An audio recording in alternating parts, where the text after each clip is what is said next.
that I didn't get to ask when we had met at the symposium was why you are so passionate and how you became involved in Keep Middlesex Moving and that nonprofit connection with the community. Sure. That's a long answer. I'll give you a short answer to a long career.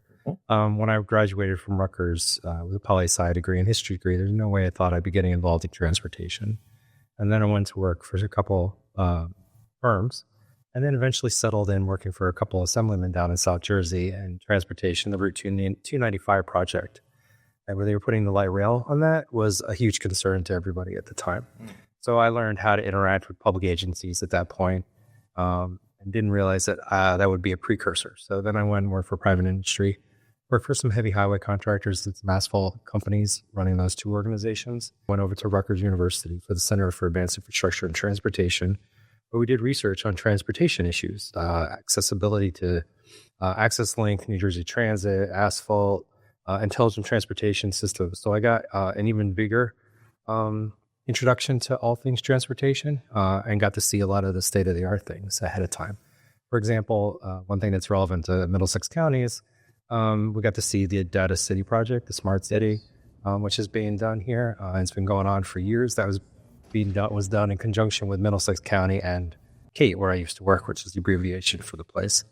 And then, I've worked more years than I have to work. It's time to start thinking about your legacy and things you want to do. And legacy is a strong word, but I wanted to get back into the community, working with partnerships, working with a lot of the municipalities. And it's all related to transportation. Everything we do is about making sure that folks have a safe, reliable, and accessible ride to where they need to go. And everybody's needs are different. So it's about identifying what each of the communities needs and a lot of different individual states. So that's a long story, or I wanted to finish up my career in a place where I'm helping people out. Distracted driving is the leading cause of crashes in Middlesex County. Nearly 60 people lose their lives on the road every year. To tackle this, we're committed to Vision Zero, aiming to eliminate all traffic-related deaths and serious injuries. Because every number is a life. We envision a future where no one has to fear for their life on the road. Let's work together and drive distraction-free from 60 to 0 lives lost. That's fantastic, though. So much of what we talk about working for Middlesex County or working with nonprofits that are connected to the community, it's about that. It's about serving the community better, providing better options and access to the services, to the programs that we have. And I know that Keep Middlesex Moving has been a pivotal component of that.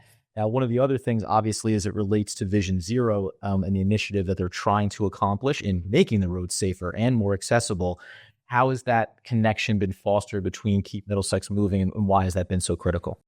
Safety is, aside from just having access to transportation in general, once you finally have access to it, and specifically with Vision Zero, which is primarily focused on those who are driving their own automobiles, it's important to make sure that that path that they get from point A to point B, for the most part, we're focused on arriving and leaving Middlesex County safely, is to make sure that it's safe.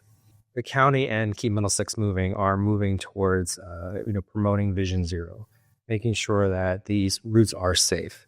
You probably have heard of the operation on Route 1 in order to slow people down by issuing tickets, and they're all on Route 1 on in-county municipal roadways. Been shown to have a big success in slowing a lot of people down. Unfortunately, it's just a one-time program, but hopefully that this is a way to build up behavior and build up different aspects of driver behavior to slow people down over the long run. But also a lot of these near misses, a lot of these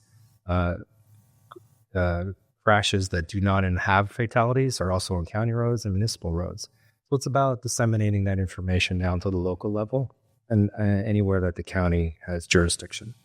One of the other things that I know was so important to you is the value and importance of the nonprofits. You obviously working with Keep Middlesex Moving, but where do you see the impact that nonprofits have directly on the community as it relates to also working in partnership with counties and having people within government that say, we see the critical value here and we need to foster that relationship as much as possible? Sure. It's all about stakeholders.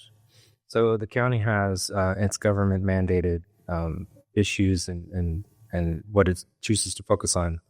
Depending on, what a county does in the world, sometimes they're in charge of picking up garbage. Sometimes it's about just maintaining our roads and making sure they're paved, crosswalks are put in correctly, making sure that people are safe.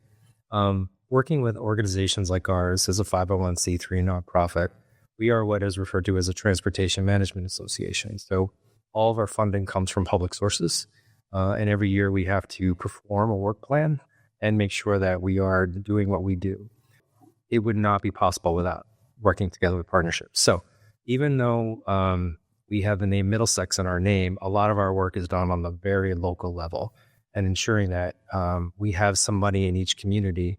And by community, I don't mean municipality. I mean trying to find as many people in every community and every public space that we can find in order to educate and work with and partner and collaborate with to make sure that we deliver the program, which is, again, a safe, accessible, reliable path to transportation. And that's 60 to 0, obviously, that part of that campaign, which is the play on going from 0 to 60 if you're driving in an automobile, but being able to turn around and say, how do we get that number? And that we've done a really nice job, I think, as a county in spreading that message and using a lot of impactful visuals that show members of your community. You may think about them obscurely as someone that you see in passing, but when you start to attach them to a family member, attach them to young children, right? People that you see every single day, it's critical to be able to stand up the next day and say, brought this number down to the only acceptable one, which is 0, of course.